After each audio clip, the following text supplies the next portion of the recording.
Alright guys, another small video. Well, it'll probably end up being big like always, but I'm going to attempt to put a GDB STI quick rack in my SF Forester, which I'm currently doing a whole bunch of things, namely a 6-speed, well that's the old 5-speed, 6 speeds over there, and plenty of other goodies. So I'll give you guys a quick look. This is the rack, fresh from Japan, imported by Jesse Streeter. If you guys need to import something, definitely use him, he was very good to deal with. So that is basically 2.2 turns to full lock, as opposed to the current rack, which is like 3. I've driven this in Brett's Forester and it feels really good. There is no supporting documentation as far as I know getting it to fit in a first gen SF. So this is the 99 SF Forester. I'm hoping that it fits, it looks like it will. So if you're watching this video, it has most probably worked. So I'm just going to chuck it in now before I put the new box in and everything, because you kind of need the box out to do this really. I wouldn't want to do it without with the box in, put it that way. So anyway, I'm going to stop fucking around.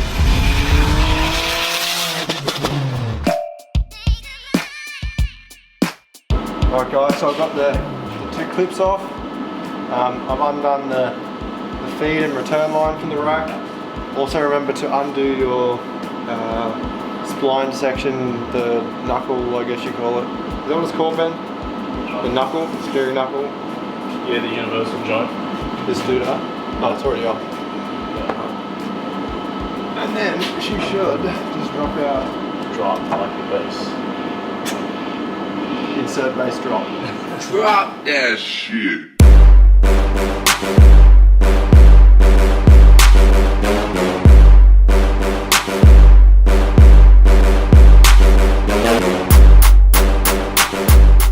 While you're doing this, get yourself some upgraded poly bushings.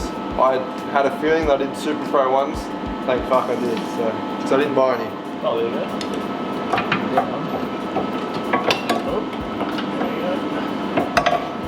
go. So here is a side-by-side comparison of the racks. They are virtually identical. So there you go, it will physically bolt into the SF5, 99 and lower model. As you can see, they're all in the same spot. Same with the other mounts. The only difference is the offset of the in and out. So you see this one looks a wee bit different. And also the bore of the splines for the uni. So as you can see, this one is basically untapered, where this one tapers from, what was it, 18 mil? 20 to 16? Yeah, so we go from 20 to 16 and then this is 20 the whole way. So I'm going to have to find a uni that fits that. So once I do that, I'll fill you guys in on what you need. I know Brett's done it, so I've sent him a message and we'll see what he comes back with. Nonetheless, it looks very good, it's very clean. No play on the rack ends.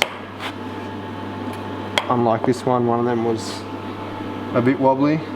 So I just got to change my Super Pro bump steer correction outer tie rod ends over, and then put this in the car hopefully.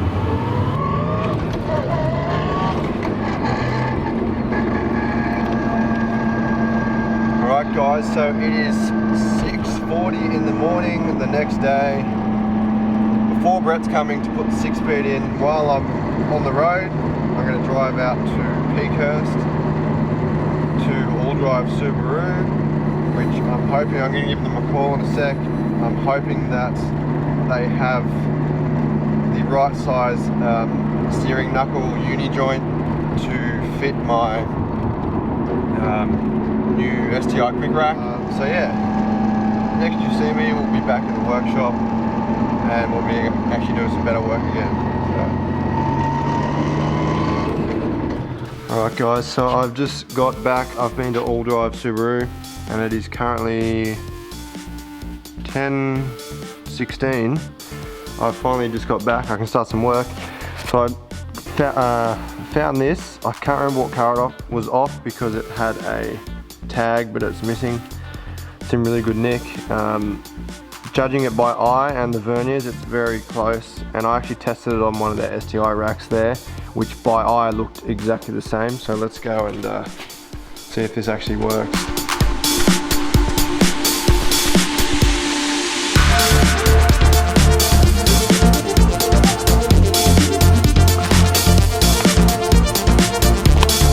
Oh shit. Oh fuck yes. Like a fucking glove. Look at that. So I'm sorry I couldn't tell you what car exactly this is off. I don't know if it'll be a direct bolt in anyway, because obviously it's probably different lengths and everything, but what I'm going to do is basically get rid of this rag joint and I'm going to turn a bit of billet alley. So yeah, that is really fucking good news. It only cost me about 80 bucks. I got some O-ring for the high and low pressure side of the power steering rack, so the lines that go in here and here. So it cost me 88 bucks all up, so that's not bad, and it happened today instead of ordering online and waiting and potentially not being right. Anyway, phew. So next thing, when we get a chance, we'll chuck the rack in and start mocking up. Where is it? There it is. A solid bush for that and get rid of that rubber rag joint. Okay, so that's one win. The next thing, we're not out of the woodwork yet. We've got to customize kind of half it. So I've got to use the bottom half of the one I got and use the top half of the SF one. Because the SF one has a coarser spline on the steering column side. So the idea is, I'll show you, is to drill these rivets out, here and here, and then the ones coming through the other side, and then I'm going to machine the alloy billet block and basically just bolt them together. So that's my plan. I'm sure it'll fucking change like always, but okay, I don't know how far these actually go down. I don't know whether it's just the end that's kind of peened out.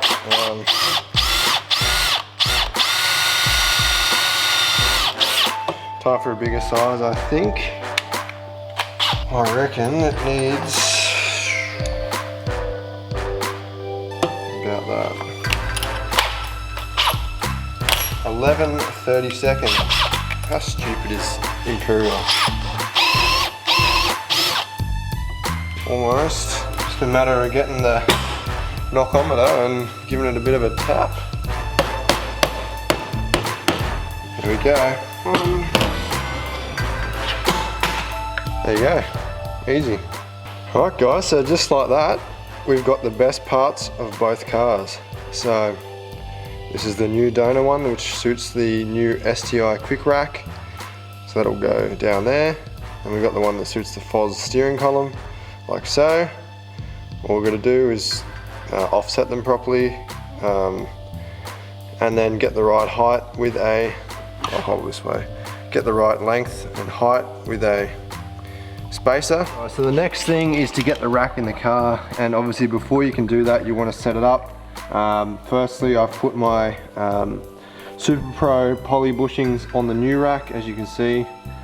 Now the next thing is, you can do this several ways. I'm going to try and do it off the car. Is my alignment was good on the other rack, so I'm going to basically just try and measure the tie rods and get them set up right. So I've turned both racks to full lock on one direction. Now I'm going to measure from, I guess I'll measure from the center of the ball joint back to a set point on the rack, and then I'll put it, actually I'll just keep it on that lock, and then I'll measure center of this one over to the same set point, and then I've obviously already set this rack up to the same position, full lock, and then I'll put my Super Pro roll center adjuster tie rod ends on this and get them set up within ballpark. Holy fuck guys, look at me, I'm fucking dripping with sweat. I've just spent the last fucking hour getting these fucking tie rod lock nuts loose. Holy fucking shit. They were welded with fucking rust just about. And it's funny because the actual tie rod ends came off beautifully. The rack ends feel great. They're not notchy, they're real nice, and there's no slop in them at all. But these just a tiny little bit of rust. Ended up having to use the impact socket. I hit them with some 556 CRC. Let that kind of penetrate for a bit. Then I hit it with the impact. Got the socket, not the socket, the spanner on there to stop the whole tie rod rotating, and literally like probably half an hour on and off with these. Even the heat from the map gas, and then finally they budged. So always good to check those. It'd almost be worth buying new tie rods, but you know, just check that before you putting this on your car, especially if you're doing it all in the same day. So I'm going to clean up this mess that has sprayed everywhere, and then I can finally put it in the car like I was doing like an hour ago. Alright guys, so the rack is in, as you can see. So the next step, what I'm going to do anyway, is firstly I've got some new O-rings, so I'm going to put them on. Definitely advise getting them, because you don't want to be in this area again, especially if you're not on a hoist. So it's actually a prick of a job, even with a hoist and even with the box out. But yeah, once those O-rings are done, I'm going to get rid of this brace that holds these two pipes. And the idea is, it's the bigger line here that needs to be adjusted. So I'm going to separate the two, screw the bigger one in, and then kind of just bend the pipe to where it needs to be. So that way I know for a fact that that is sealed and nice and tight. Then we'll just bend the pipe, and maybe put this brace back on. I honestly don't think it needs to be there, because it's hard line, it's not really going to go anywhere. So we'll see how that goes. So hopefully you can see this alright.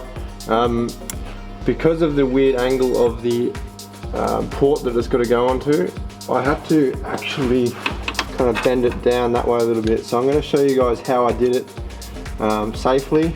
So I'm using a 17mm deep socket. You could use a normal socket.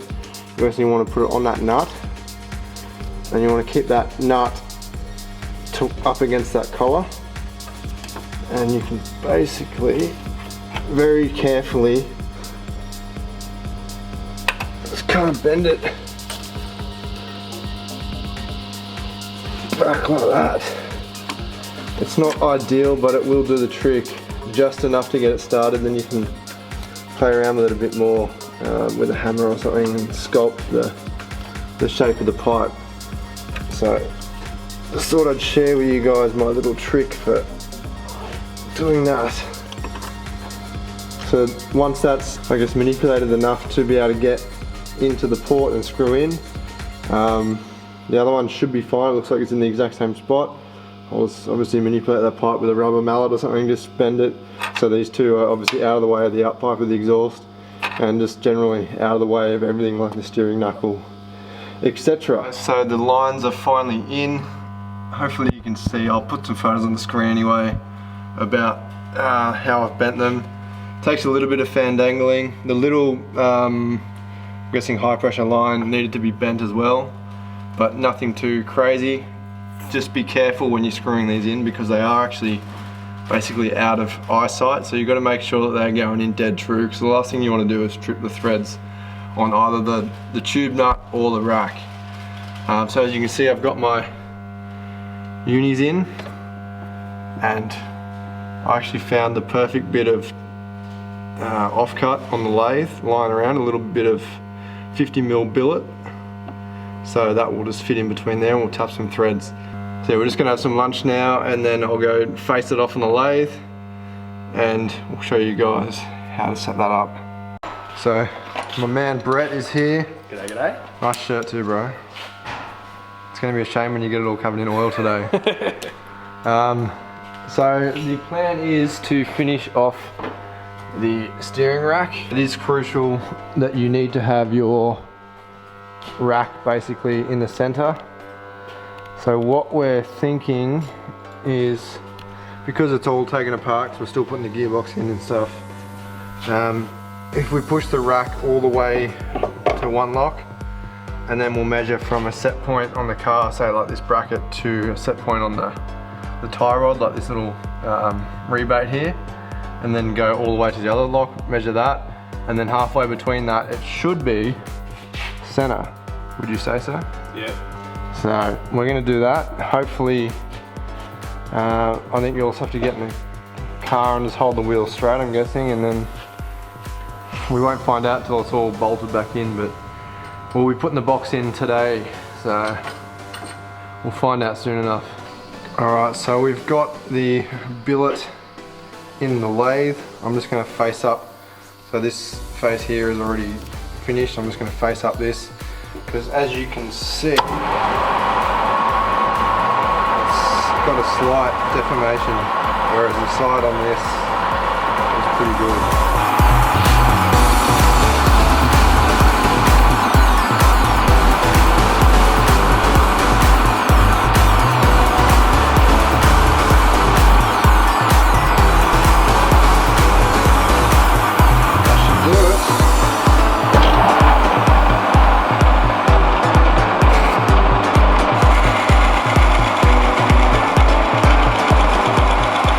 So we've just been to the lathe to scribe an outside width of the steering column uni. So that's where it's going to sit. And this is the PCD of the two bolts. And we've just done a line through the center. And we've just got to tap for some M8 nuts, or bolts I should say. And then once that's done, we'll flip it over, get it clocked properly, and then do the same for the rack side. Alright, so that's the first one done. So this is the steering column side. Very nice. So now we just got to oppose these bolts 90 degrees. Go back to the lathe again and mark a PCD and a OCD, outside center diameter. Something. So yeah, we'll do that. Same thing again. Drill and tap, and then this. Oof, can go back in the car. Camera. And now we're getting some sun dust. Alright, so finished product, as you can see, worked out pretty good. So it's just a matter of putting it in the car now. I've just put some molly grease on the splines just to help it go in and also stop some corrosion down the road. Not literally down the road, like many years to come, I mean. So we've centered the steering rack up using the method. We basically measured full lock and then the other lock the other way, and then averaged it and got it halfway, so that should be right. The steering wheel you don't need to worry too much about because it kind of centers itself back up again. But one thing to note, the uni that goes on the steering rack, there's actually a flat there, hopefully you can see it. So that is where the bolt runs across. So it can only go on that way, so I'll chuck that on now. That's good.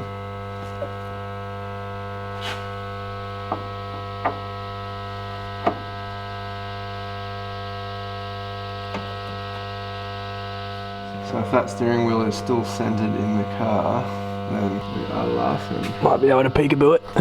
Well, Not quite.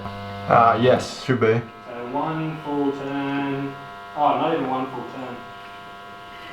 That should be straight. Ooh, something's not centered.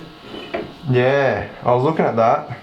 Alright, so we've just done a little bit of tweaking of the location of the splines. As you can see, all the different paint marks. But we think we've got it pretty good. So if we come here into the driver's seat with Brett, you can see my convenient center line on the steering wheel. So take it away. 1 and 45 degrees roughly. To center? Center. 1 and 45 degrees. So we're pretty much in the ballpark in regards to rack and steering column anyway. Obviously the tie rod ends need adjusting, but let's do the gearbox. And as you can see, Brett's already taken the shifter out, which you'll see in another Siegmund. We're going auto, so it doesn't matter.